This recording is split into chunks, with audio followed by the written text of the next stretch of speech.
these are the trends that we're seeing around youth brilliance. So obviously connection is such a key one that Jen's just talked about. And what we're seeing when youth brilliance is really in that space of being at its best is it starts to burst boundaries. And in bursting boundaries, you're really creating the space for brilliance to shine through.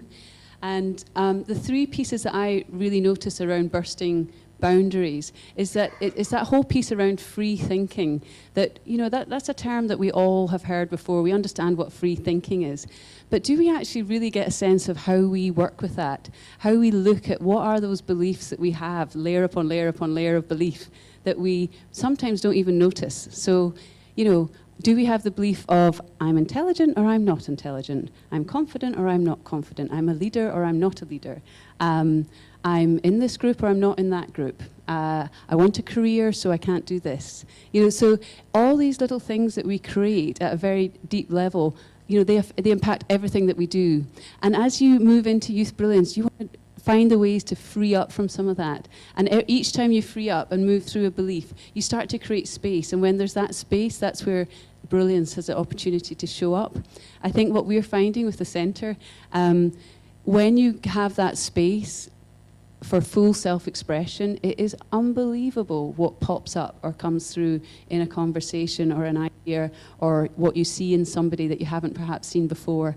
And that's an absolute joy to witness, and you can start to see the brilliance powering through. So free thinking on a really big level takes you into that much bigger potential. Hands up those who have ever had that experience where you're kind of in the zone. Things are going well, you know, you're feeling on form, it's very exciting. A few of you are going, nope, nope, what are you talking about? For those of you that do know,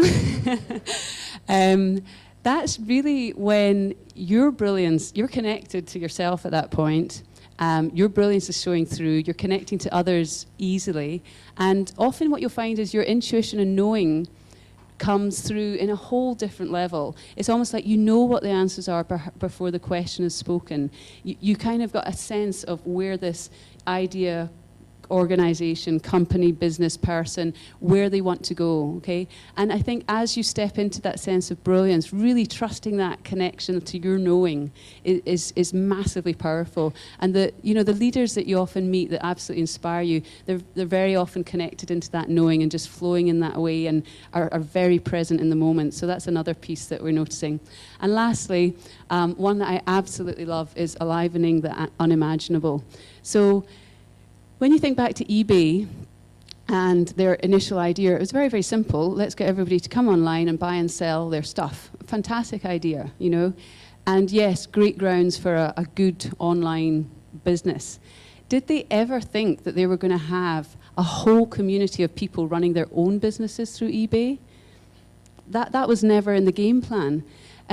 Recently, they had a meeting where 15,000 of their sellers that are running their own businesses through eBay met. I mean, 15,000 business people running through eBay.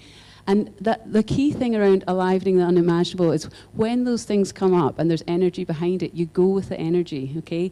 And, you know, having worked in the corporate world for a long, long time, and you're doing work that you're kind of plowing through and you know you're going to get there and it's not really what you want to do, it's an absolute joy to follow the energy of what you really want to do and create from there, because the potential of that is so much bigger and the potential for alivening the unimaginable is much greater.